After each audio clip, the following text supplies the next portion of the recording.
Igitondo cyiza, igitondo cyuje umugisha mwebwe mudutega amatwi ndetse mugakurikirana ibiganiro n'amakuru tugenda tubagezaho. Turi mu gitondo cya tariki ya 17 z'ukwezi kwa kabiri umwaka w'ibihumbi 2026. Nshuti bavandimwe, reka tubane namwe muri byinshi bikomeje kugenda bitangazwa, by'umwihariko birimo amakuru ibiba bizindutse ku butaka bw'igihugu cy'u Burundi, by'umwihariko ariko nanone dukubitira mu burasirazuba bwa Kongo tukabagezaho n'ayahe makuru abazindutse mu gihugu cy'u Rwanda, naho tujya tugerageza tukareba amakuru abazindutse cyangwa se amakuru abakomeje kugenda acicikana ku mbuga nkoranyambaga zitandukanye. Ariko nyamuneka i Burundi niho dutangiriye amakuru iki gitondo. Ngira ngo nkuko mubibonye muri video ibanjirije iyi nkuru yacu, mwabibonye neza yuko ku kibuga cy'indege cya Bujumbura ingendo zisa naho zahagaze, aho bivuga yuko abayobozi b'iki kibuga cy'indege nyamuneka barimo barabazwa inshingano kukuba iki kibuga cy'indege gikomeje kugenda kibura itumanaho mu buryo bukomeye cyane, ndetse iminsi igiye kuba 3 ingendo z'iki kibuga cy'indege cya Bujumbura zitameze neza. Amakuru rero aravuga yuko iki kibuga cy'indege gishobora kuba cyaragiye gihakingwa na bamwe mu bantu batazwi, aho bivuga yuko yaba ari inyeshyamba za M23 zamaze kugenda zohereza inasi ku butaka bw'igihugu cy'u Burundi. Bivuga yuko rero bamaze kugenda bahakinga ikoranabuhanga rya kira gisirikare by'umwihariko cyangwa se ry'igisirikare cy'u Burundi rikorera hari ku kibuga cy'indege cyitiriwe Michael International Dadaye Airport. Amakuru rero turaza kugenda tuyabagezaho, tubabwire uburyo bihagaze. Biravugwa yuko rwose ingendo z'indege zisa naho zahagaze rwose. Biravugwa yuko kandi Perezida Evariste Ndayishimiye uyu munsi nibwo yarateganyijwe kugaruka ku butaka bw'igihugu cy'u Burundi aturutse i Addis Abeba muri Ethiopia, aho yaherewe inshingano zo kuyobora umuryango wa Afurika yunze ubumwe. Ariko bikurikije n'uburyo ikirere kimeze ndetse n'iri tumanaho bigaragara ko rikomeje kugenda riteza ikibazo gikomeye cyane, mu by'ukuri umukuru w'igihugu cy'u Burundi biravugwa yuko ari buze kururikira mu gihugu cya Tanzania, agafata imodoka akaza hano ku butaka bw'igihugu cy'u Burundi aciye ku mupaka w'igihugu cy'u Burundi ndetse na Tanzania. Turaza kugenda tureba ibyo ari byo, ariko nanone inzego zishinzwe ubutabazi ndetse no gukurikiranira hafi bijyanye n'iby'ikirere n'ibibuga by'indege biravuga yuko hamaze kugenda hagera delegation kugira ngo barebe mu by'ukuri cyaba gikomeje kugenda giteza ibibazo, kuko isaha n'isaha rwose biravugwa yuko izi nyeshyamba za M23 zishobora kuba zaramaze kugenda zihakinga iby'iki kibuga cy'indege. Ngira ngo mwaranabyumvise mu minsi yashize yuko aba barwanyi abakomeje kugenda basaba igihugu cy'u Burundi yuko cyahagarika ibitero byacyo ndetse no gutiza umurindi igihugu cya Repubulika Demokarasi ya Kongo, bakanabatiza ikibuga cy'indege cya Bujumbura aricyo kirimo kirahagurukamo indege zose ziri kujya kurasa abaturage baherereye mu bice bitandukanye. Izi nyeshyamba za M23 azamaze kudekarara yuko zibacungiye kandi zibarindiye umutekano. M23 yo rero yamaze kugenda igaragaza yuko ku kiguzi cyari cyo cyose byabasaba kwambuka umupaka w'igihugu cy'u Burundi bakambuka bakagera i Bujumbura, bazabikora kugira ngo bajye kuzimiriza umuriro aho uturuka. Nkuko mu bihe bitandukanye umuvugizi wa M23 we yakomeje kugenda agaragaza yuko abiteguye gukora ibishoboka byose inkomyi ndetse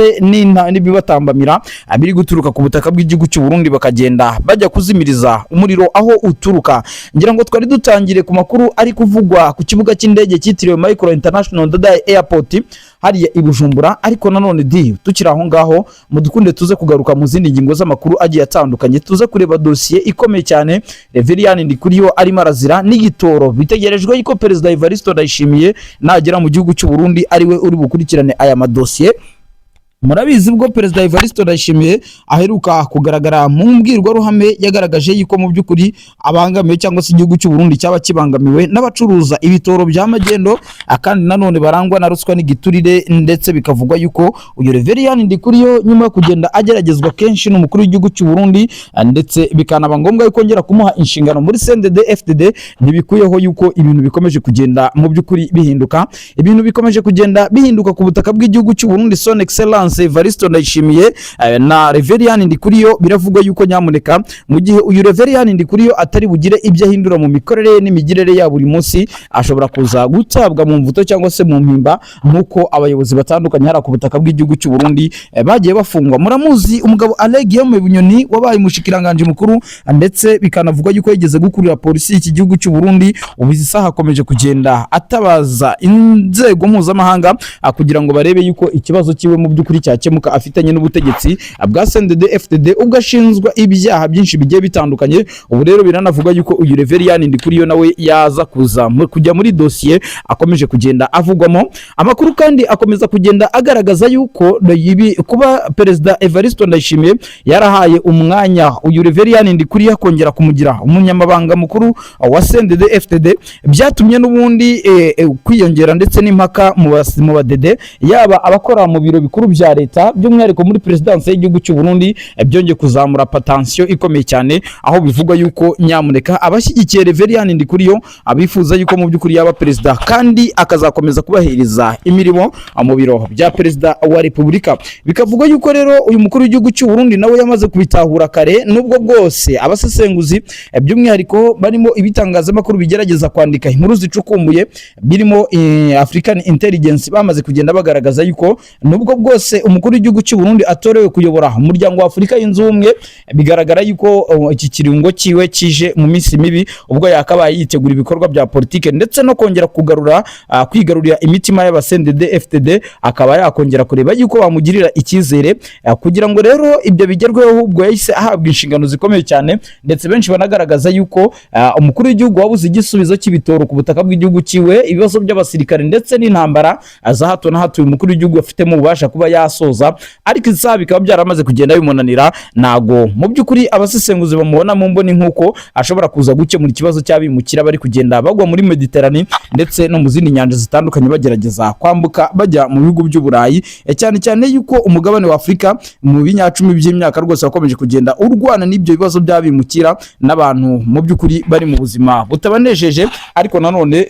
bakisanga baguye muri Mediterane kubwo kugerageza kujya imahanga cyangwa se kujya mu bihugu by'Uburayi na Leta Zunze Ubumwe za Amerika. Amakuru rero mu by'ukuri agaragaza yuko Perezida Evariste Ndayishimiye we byaba bisa naho bitamworoheye cyane, ndetse ku munsi w'ejo ngira ngo nibwo yatanze itegeko rikomeye cyane nyuma yo kwakira amakuru avuga yuko haba hari inzego nkuru mu gisirikare zishaka gutegura kudeta. Nibwo uyu mukuru w'igihugu cy'u Burundi yatanze itegeko yuko abasirikare by'umwihariko muri garde presidentielle bagomba kongerwa ku biro bikuru bya leta by'inzu y'ubutegetsi ndetse no ku biro bikuru bya radio na televiziyo by'igihugu, kugira ngo ibyo byose biri kugenda bitegurwa n'iyo migambi mibisha itegurwa n'abanzi ba Perezida Evariste Ndayishimiye ibe itagenda igerwaho. Mu yandi makuru kandi turababwira yuko sibyo kandi nuko hariya Igitega mu murwa mukuru wa politike mu by'ukuri naho ibintu byamaze kugenda bihinduka nyuma yuko umukuru w'igihugu cy'u Burundi uyu munsi yahawe ingoma cyangwa se yamaze kugenda ahabwa mu by'ukuri inkota ityaye yo kurindisha umugabane wa Afurika. Murabizi neza ko Perezida Evariste Ndayishimiye ari wamaze kugenda atorerwa kuyobora umuryango wa Afurika yunze ubumwe ndetse akaba yasimbuye mugenzi we João Lourenço igihugu cya Angola. Ubu rero biravugwa yuko nyamuneka ku butaka bw'igihugu cy'u Burundi ho bitifashe neza, aho harimo haragenda havugwa yuko haba hari amakuru ategura kudeta. Amakuru rero aravuga yuko uyu munsi ku biro bikuru bya Perezida Evariste Ndayishimiye ndetse na radio na televiziyo by'igihugu hakomeje kugenda hagaragara urujya n'uruza rw'abasirikare ndetse bahashyirwa ku bwinshi. Biza kumenyekana yuko ari itegeko rikomeye cyane ryaje gutangwa na Son Excellence Evariste Ndayishimiye kugira ngo mu by'ukuri umutekano ukazwe yaba mu murwa mukuru w'ubucuruzi ndetse no mu murwa mukuru wa politike ariyo Gitega, kugira ngo mu by'ukuri bakomeje bakurikirane barebe yuko mu by'ukuri uko kuba umukuru w'igihugu cy'u Burundi ari hanze y'igihugu bitaza kuba byagira ingaruka yaba kuri we ndetse no kubene igihugu. Turaza kugenda tureba rero amakuru menshi agiye atandukanye, yaba ayavugwa ku mugabo bita Reverien Ndikuriyo ukomeje kugenda arikoroza, ndetse uyu mugoroba nyamuneka turababwira ukuri ko makuru akomeje kugenda atohozwa. Ese koko haba habayeho attempt ya kudeta cyangwa se haba hageragejwe kudeta nk'uko benshi bakomeje kugenda babigaragaza, ndetse ku marezo sosiyo atandukanye agaragaza mu by'ukuri amafoto y'abasirikare benshi korwe rw'akazi mu gihugu cya Ethiopia ya Addis Abeba, aho agomba kuvayo mu by'ukuri yahawe amagarade yo kuyobora uyu mugabane wa Afurika mu gihe cya manda y'umwaka umwe. Benshi baravuga bati Perezida Evariste Ndayishimiye yaba ari akaga gakomeye cyane kagiye kumugwirira, kubera yuko bavuga bati ntago umuntu yaba arananiwe gukemura ibibazo byo mu gihugu cye imbere, yaba ibibazo by'ibura ry'igitoro, yaba ibibazo by'ubukene byugarije abaturage, noneho ngo ajye gukora amavugurura ndetse n'amahitamo agomba kubera inyenyeri Afurika yose. Ariko nanone Perezida Evariste Ndayishimiye afite ibyo yaje kugenda yemeza ubwo yahabwaga mu by'ukuri uyu mwanya wo kuyobora umuryango wa Afurika yunze ubumwe. Benshi ariko ntabwo Afurika yunze ubumwe mu by'ukuri urimbuke cyangwa se usoze, ariko nanone hari abavuga bati umukuru w'igihugu cy'u Burundi yaba agiye gukora amavugurura ndetse akomeye cyane muri uyu muryango wa Afurika yunze ubumwe nk'uko mu bihe bitandukanye bigaragara. Ni Perezida Evariste Ndayishimiye rero mu by'ukuri ibintu bikomeje kugenda bihindukana, ariko ngira ngo turi buze gukubitira mu gisirikare cy'u Burundi naho turebe amakuru ari kugenda aturukayo, turebe ku biro bikuru bya perezida w'iki gihugu cy'u Burundi, turebe ngo biravugwa bite cyangwa se bihagaze bite. Ese umwuka mubi uvugwa yuko haba harimo harategurwa kudeta mu basirikare ndetse no kuba abasirikare cyangwa se garde presidentielle, abasirikare barinda umukuru w'igihugu ndetse n'abasirikare basanzwe bayobora barinda iki gihugu, biravugwa yuko baba batari kuvuga rumwe. Ibyo byose turaza kugenda tubirambura, tuza kugaruka ku ngingo zitandukanye, dukubitire mu burasirazuba bw'igihugu cya Kongo, nanone dukurikirane aho ingabo z'u Burundi zikomeje ama operation atandukanye, by'umwihariko agambiriye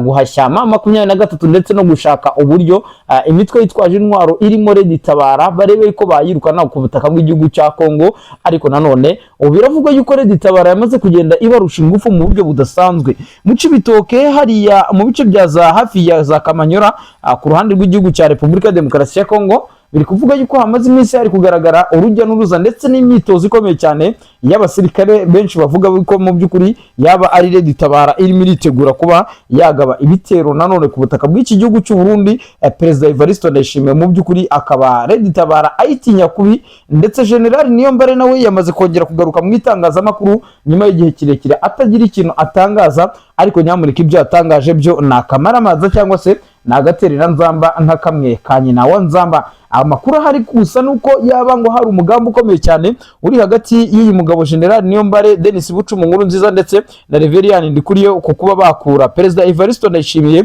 mu bihe bitandukanye. Bakomeje kugenda bagaragaza yuko mu by'ukuri gahunda nyamukuru bafite ari ukumwambura ingoma y'abadede, ariko nanone mu badedeho ibintu bikomeje kugenda biba ibindi. Kugeza aya masaha ntabwo haramenyekana ngo ninde ugomba gutanga kandidatire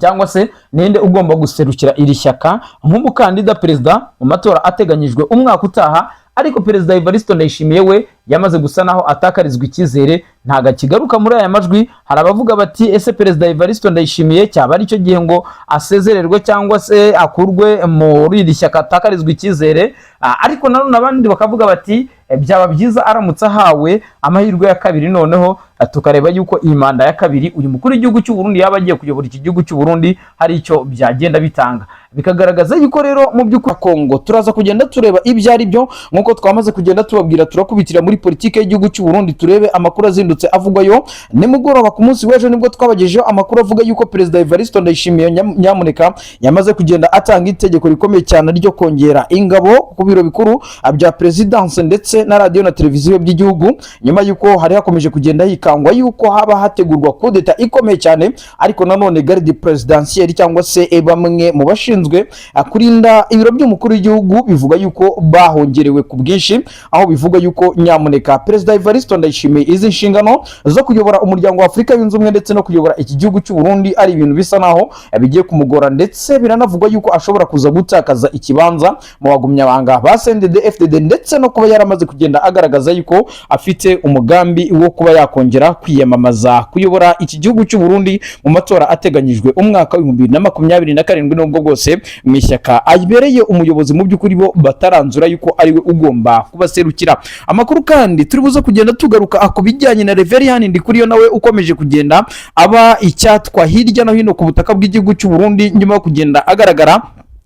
muri kese zitandukanye. Murabizi neza ko mu minsi yashize Reverien Ndikuriyo yaje kugirana ikibazo gikomeye cyane na Angelina Ndayishimiye, umutambukanye wa Perezida Evariste Ndayishimiye. Ariko nanone hari kugenda havugwa yuko mu by'ukuri uyu mugabo Reverien Ndikuriyo yaba ari mu mugambi ukomeye cyane wo guhunga igihugu, ndetse akajya kwifatanya na Twirwana, akajya kwifatanya no wahoze mu by'ukuri ari umusirikare mukuru hano ku butaka bw'igihugu cy'u Burundi General Niyombare ndetse n'umutwe wa Red Tabara. Bikavugwa yuko rero uyu mugabo ngaro gucungirwa hafi kubera ko yamaze kumaramaza kongera kwiyamamaza cyangwa se kongera kugira kwiyunga na Perezida Evariste Ndayishimiye usanzwe ayobora iki gihugu cy'u Burundi, kuko mu by'ukuri Reverien Ndikuriyo nawe yagaragaje yuko afite umugambi nyamukuru wo kuba yakiyamamaza kuyobora iki gihugu cy'u Burundi, cyane cyane yuko yamaze kugenda ayandika izina mu mbonerakure ndetse n'abaturage b'u Burundi bamwe bagenda mu by'ukuri berekana yuko uyu mugabo yaba ashoboye kuba yayobora iki gihugu cy'u Burundi. Turaza kugenda tureba ibyo ari byo, dukubitire ku mubano ukomeye cyane ukomeje kugenda ugaragara hagati ya Perezida Evariste Ndayishimiye mu by'ukuri na bamwe mu bayobozi bo muri Afurika. Tuze kureba ubita Dangote ugiye gukora ishoramari ku butaka bw'igihugu cy'u Burundi, ariko benshi bakomeza kugenda abatega iminsi son excellence Evariste Ndayishimiye yuko mu by'ukuri atazabasha koroshya ishoramari ku bashoramari bashaka kuza gukorera business zabo mu gihugu cy'u Burundi, ndetse hakaba hari n'impungenge yuko ruswa nibura ry'igitoro bishobora kuzagenda biba imbogamizi yuko iki gihugu cy'u Burundi mu by'ukuri cyakomeza kugenda kibona abandi bashoramari bagishoramo muri secteurs zitandukanye, yaba mu bucuruzi, mu buhinzi ndetse no mu nganda, nk'uko Perezida Evariste Ndayishimiye amaze iminsi agaragaza yuko yamaze kugenda yoroshya ishoramari. Nibyo kandi rero reka dutangire rero amakuru yacu nkuko twahereye ku ngingo z'ingenzi tubibabwira. Biravuga yuko mu gitondo cya kare indege zaguye ku kibuga cy'indege cya Bujumbura mu by'ukuri zabaye nkaho zihura n'ikibazo gikomeye cyane kirimo icyo bita jamming cyangwa se kuba zaburaga itumanaho rikomeye cyane. Amakuru akavuga yuko rero mu mugambi ukomeye cyane M23 imaze iminsi igaragaje yuko yaba ishaka guhagarika ibikorwa bya gisirikare ndetse birimo biragenda bitegura ibitero bikomeye cyane mu bice bitandukanye, harimo no kubuza indege z'amasosiyete y'amahanga, harimo kubuza indege za gisirikare zirimo zirahagurukira ku butaka bw'igihugu cy'u Burundi ku kibuga cy'indege cyitiriwe Michael International Ndadaye Airport, zikajya kubombarida ibice bitandukanye hariya mu bice bya Kivu y'Amajyepfo ndetse na Kivu y'Amajyaruguru. Ubu rero harimo haranurwanurwa amakuru yuko 23 ishobora kuba yamaze kugenda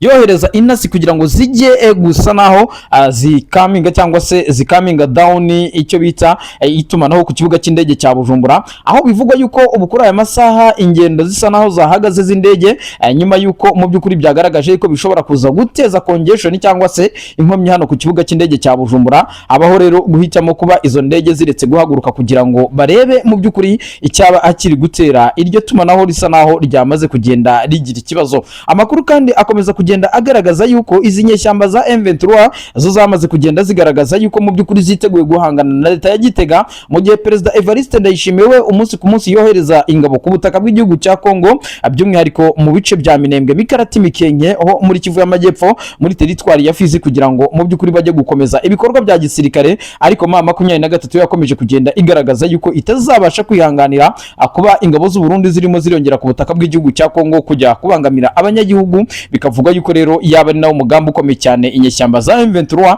zaba zatangiye kuba zatera kira kibuga cy'indege cya Bujumbura kugira ngo bahagarike ibikorwa bya gisirikare birimo birahakorerwa. Mu minsi yashize kandi mwakomeje kugenda mubibona yuko Perezida Evariste Ndayishimiye ubwo yaraturutse mu gihugu cya Dubai yari yitabiriye inama, ndetse benshi banagaragaza yuko yari agiye mu buryo bwo kwivuza. Biravugwa yuko mu by'ukuri atigeze yururukira kuri iki kibuga cy'indege kubera ibibazo by'itumanaho bikomeje kugenda bihagaragara. Bikavuga yuko umukuru w'igihugu cy'u Burundi yururukiye mu gihugu cya Tanzania afata imodoka ziba arizo zimugeza ku butaka bw'igihugu cy'u Burundi, bisa nuko byagenze umwaka wa 2015 ubwo Petero Nkurunziza yakorerwaga kudeta ndetse akifashisha umupaka w'igihugu cy'u Burundi ndetse na Tanzania, akambuka akisanga ku butaka bw'igihugu cy'u Burundi nyuma yuko yari yamaze kugenda akorerwa kudeta n'ikibuga cy'indege cyamaze kugenda gifatirwa.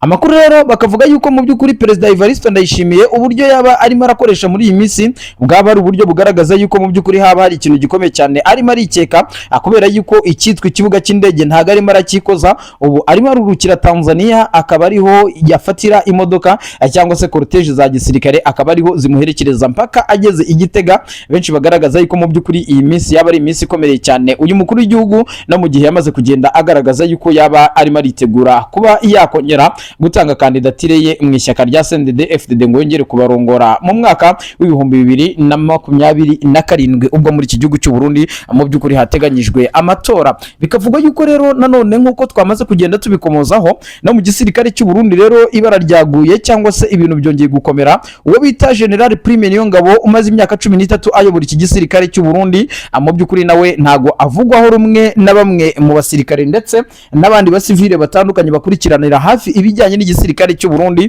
aho bivugwa yuko we na Perezida Evariste Ndayishimiye baba baragize uruhare ndetse n'umugambi wo gusenya igisirikare cy'u Burundi mu gihe bagiye ku butegetsi, cyangwa se Perezida Evariste Ndayishimiye yageze kuri ubutegetsi igisirikare cy'u Burundi gifite hegemony ku rwego ruri hejuru. Ariko izi saha igisirikare cy'u Burundi kikaba cyaramaze kugenda mu by'ukuri gicika amazi mu buryo bugaragara. N'ikimenyimenyi nuko umunsi ku munsi bakubitwa bikomeye cyane, bagakubitwa iz'amatwi n'inyeshyamba za M23 mu bice bya Kivu y'Amajyepfo ndetse na Kivu y'Amajyaruguru, aho hakomeje kugenda habera imirwano ikomeye cyane.